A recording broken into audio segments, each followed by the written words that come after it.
मैं जीशान इम्तियाज़ the public media के साथ। अभी हम उसी घर में मौजूद हैं।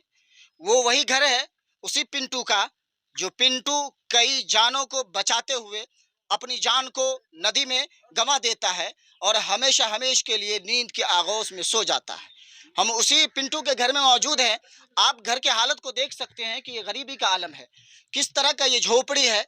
इस ऐसी गर्मी में ये ऊपर अल्बेस्टस है और इस गर्मी में भी, ऐसी गर्मी में क्या गरीबी का आलम है कि आप सही से इस घर में दीवार भी नहीं देख सकते हैं।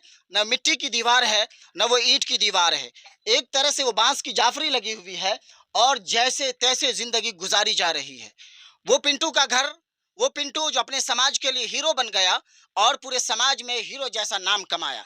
हम अभी मौजूद है उसी पिंटू के घर में और वो उसकी माँ है मौजूद, जो अभी भी उस बेटे के सदमे में गमज़दा है और उस बेटे को याद कर रही है। पिंटू आपका बेटा था।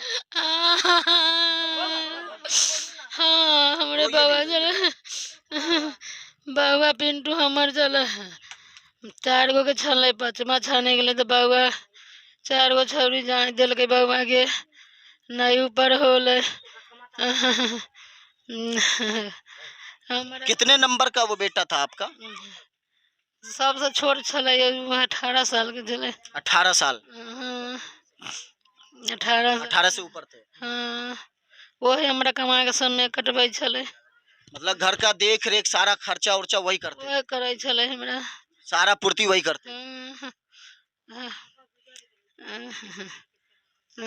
पिंटू जब घर से आखिरी बार निकला था तो कुछ कह के गया था? किछो नहीं बउआ, कह के जैते तो हम जाए नहीं दीती बउआ के। सिम के बहाना से भगल है कि मैं सिम छोड़ावे जा छी अब मोबाइल में, अब उन्हीं से रहिए गेल है। पिंटू के बारे में कब आपको पता चला कि हमारा पिंटू अब नहीं रहा? लोग से हल्ला कल तो गेलिए देखे 12 बजे। तो आपको विश्वास हुआ था? हाँ तो गेलिए तो कहलक यही तो डूबल है, तो सब तर खोजले कौन ऊपर होले। कितने घंटे के बाद आपका पिंटू मिला? नया काल मिल रहा 24 घंटा के बाद। 24-25 घंटे के बाद? हाँ काल मिल रहा।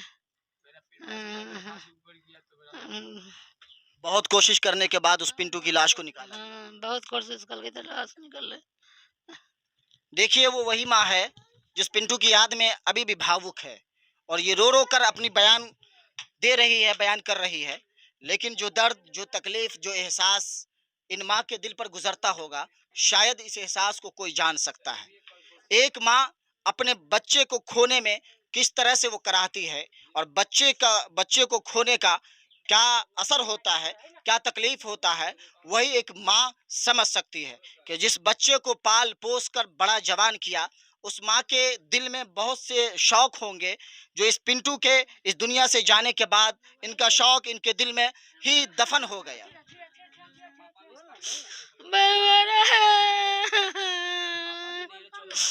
बाबर है अनर है।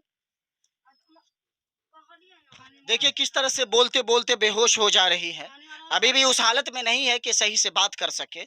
और ये विधवा है, इनके सर से इनके पति का साया भी उठ चुका है और वो बेटा, होनहार बेटा, जो पूरे घर का खर्चा चलाया करता था, जो माँ की देख रेख किया करता था, माँ की खबर खैरियत लिया करता था, जब उसी बेटे का साया सर से उठ जाए तो उस माँ पे कैसा मातम छाएगा। और उस माँ के पाँव के नीचे से जमीन खिसक गई कि वो माँ जिस बेटे के सहारे जिया करती थी, वो माँ जिस बेटे के खर्चे पर अपना सारा शौक और अरमान पूरा किया करती थी, जब वही बेटा हाथ से निकल जाए और वही बेटा हमेशा हमेश के लिए इस धरती से चला जाए, तो उस माँ के दिल पर क्या गुजरता होगा। अब बेटा के लिए क्या क्या सोचे?